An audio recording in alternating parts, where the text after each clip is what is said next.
for a final segment here, we wanted to do something we call second thoughts. We're both attracted to George Marshall's famous question, which after a totally compelling briefing, even one he had given himself, where the conclusion is obvious, he would say, I just have one more question. How could I be wrong? So as I think about this, we both offered rather candid views of how we see the trade-offs between national security and the press in these specific instances. But when I think about it, I think, well, that's what I think, but maybe I could be wrong. Let me, three second thoughts from my point. First, privacy, is it over?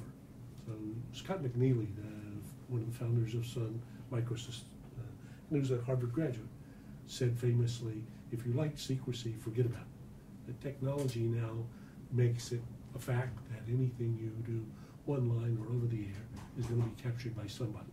And I always assume that any conversation I have online or over a phone is captured by more than one government. So, but if privacy is extinguished, remember 1984, George Orwell's famous and wonderful book, which I've reread recently. When you shrink privacy to zero, people can't have unconventional thoughts. So that's the way you actually get totalitarian society. So are we, by accepting a degree of government and technology's interference in shrinking our space for privacy, shrinking our freedoms? Second question, the good leakers, are there such things? Well, I believe there are. So when I take Churchill and his role that he played in warning about the way in which England was sleeping before World War II, and its failure to arm itself, its failure to give a reasonable account of what the Germans were doing, I applaud. But do I have any criteria for identifying good leakers other than these are good guys whom I agree with? And I think I do, but I'm struggling. Finally, a cheap shot, but still, this is the David and Graham shot. Earlier in this session, you did what is a famous press storyline that, well, if James Reston, who was David Sanger in a previous generation, had a story about the Bay of Pigs when Kennedy authorized an invasion of Cuba, and that afterwards Kennedy said to him, you know, gee, if you'd only published, you would have saved me this mess. So I thought this didn't sound right to me. So I looked now at the obituary of James Reston that appeared in what journal? The New York Times. And there he says, quote, the article, he said the article was actually published, President John Kennedy, who took full responsibility and said that if the Times had published more about the operation, it might have saved the administration from making such a colossal mistake. That's the Sanger line. He says then, quote, this is Reston, quote, if I had to do it over, I would do exactly what we did at the time. It is ridiculous to think that publishing the fact that the invasion was imminent would have avoided this disaster, close quote. Well, all good points. Graham, I love the idea of you putting the word good leakers in the same sentence. I never thought would never thought I would live long enough to hear those words come out of your mouth. Well, in the spirit of Marshall, I've got some second thoughts as well.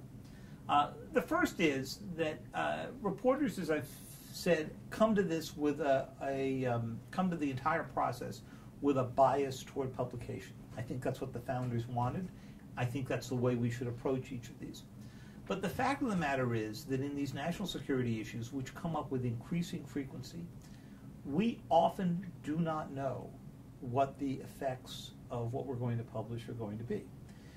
We come to it with an experience in which the government has frequently warned of impending disaster if something was published, and the reality didn't work out to be anywhere near that disastrous. But that doesn't mean that one day we couldn't make a very big mistake. That doesn't mean that we couldn't publish something the government had no objection to that turned out to be hugely consequential.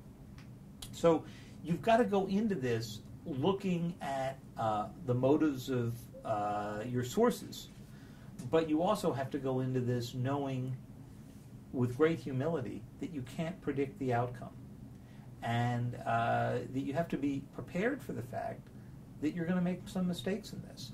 And I think sometimes, as an institution, we're not sufficiently reflective about what those mistakes could be.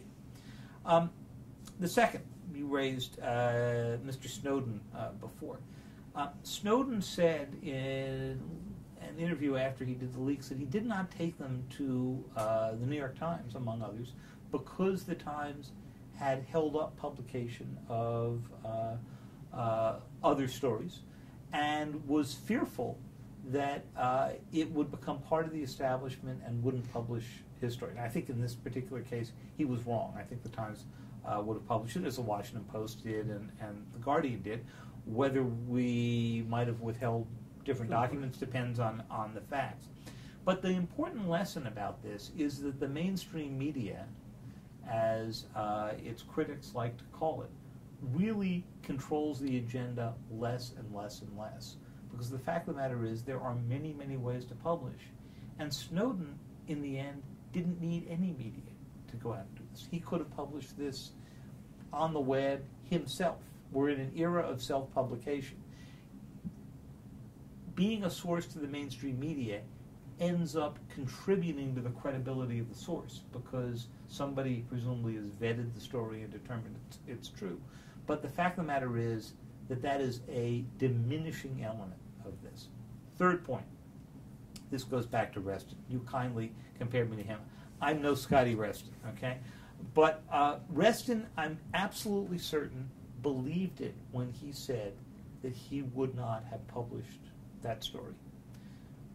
I wonder whether Scotty Reston, in a world of the internet, and he died just as the internet was coming in, I wonder if Scotty Reston, in a world in which there were many more competitors, and he didn't have to wake up in the morning and worry only about the Washington Post and maybe the Wall Street Journal, I wonder whether he would have that same judgment today, or with the knowledge that it would be impossible to launch an invasion of the kind that was going on in the Bay of Pigs without it being seen on satellites, without 24/7 news coverage, without some CNN helicopter hovering over the invaders as they landed on the beach in Cuba.